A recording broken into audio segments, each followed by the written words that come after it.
In this short film we shall be looking at the new General Appendix instructions for the operation of power doors on driver-only trains. The principal change concerns the requirement to carry out a door test. In this case the driver carries out a thorough door test while preparing the train at the depot or stabling point. He inserts his door key, turning it to the on position, then releases all doors on both sides of the train.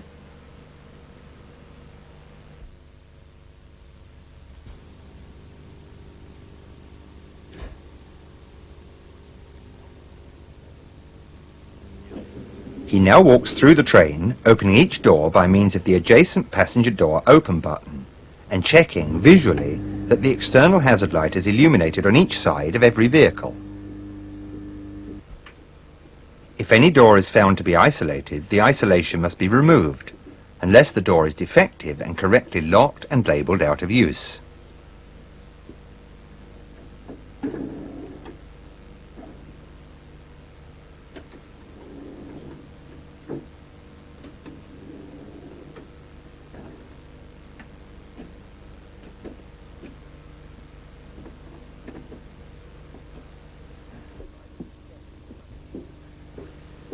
The driver must check in all other cabs that no door key has been left on.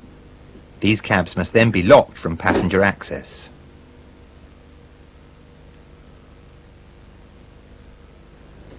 Returning to the leading cab, he now closes all doors by means of the close button on the driving desk and checks that the door interlock light illuminates.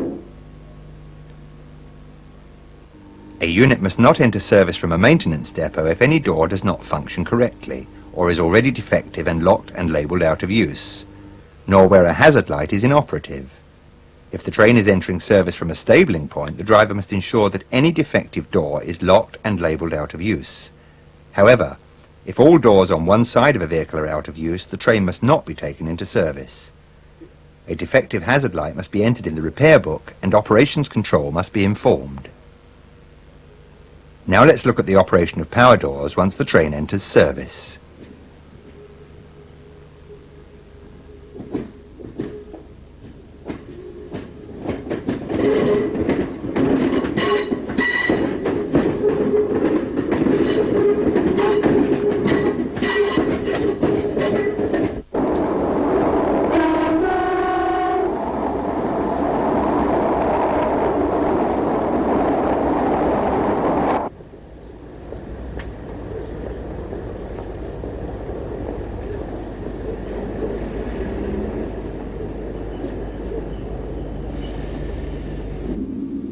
When entering a station, the driver must not release the doors until the train has come to a complete stop. Be sure to release the doors on the correct side.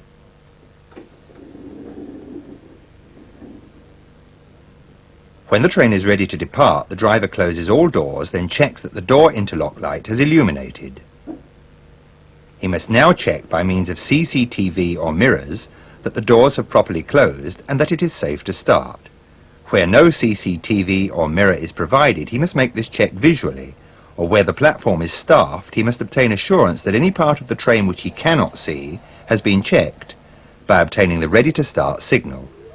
This part of the procedure is a vital safety check.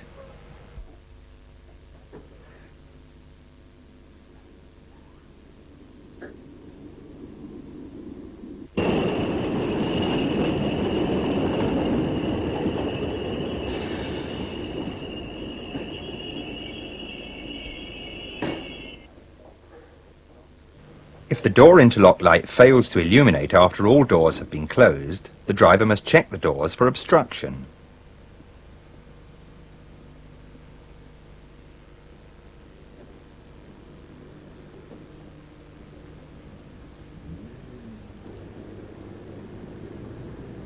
When an obstruction is located, he simply releases the door and removes it.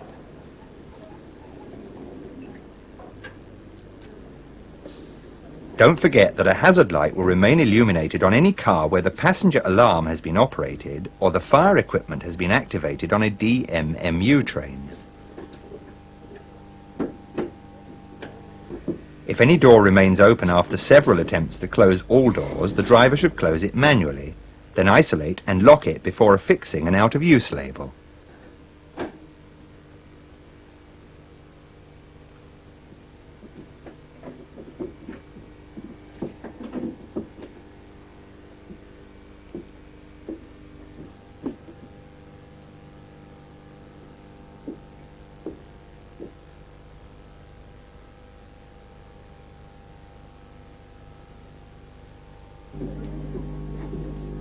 I'm sorry about the inconvenience, ladies and gentlemen, but we have a door fault on the train, so I must ask you to detrain.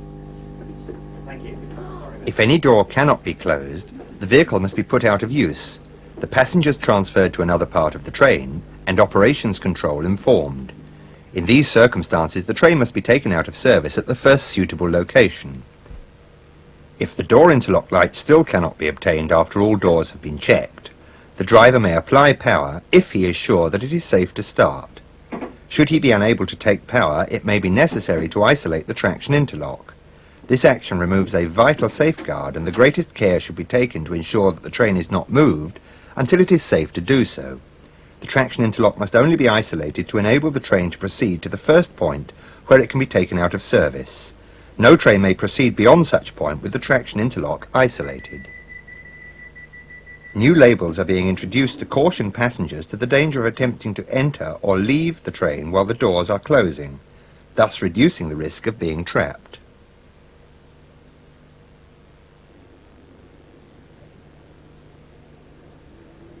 Certain types of unit, for example classes 319 and 321, are provided with secure parcels areas which must be locked from public access when required by the post office.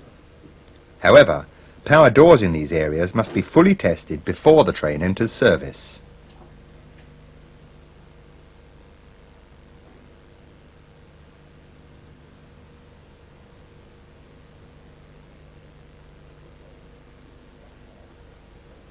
In emergency, some power doors may be opened by use of the internal or external emergency door release.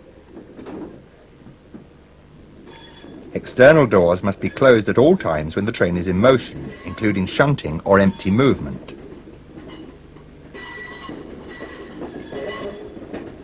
Should the driver leave his position for any reason, he must remove the door key from the driving desk.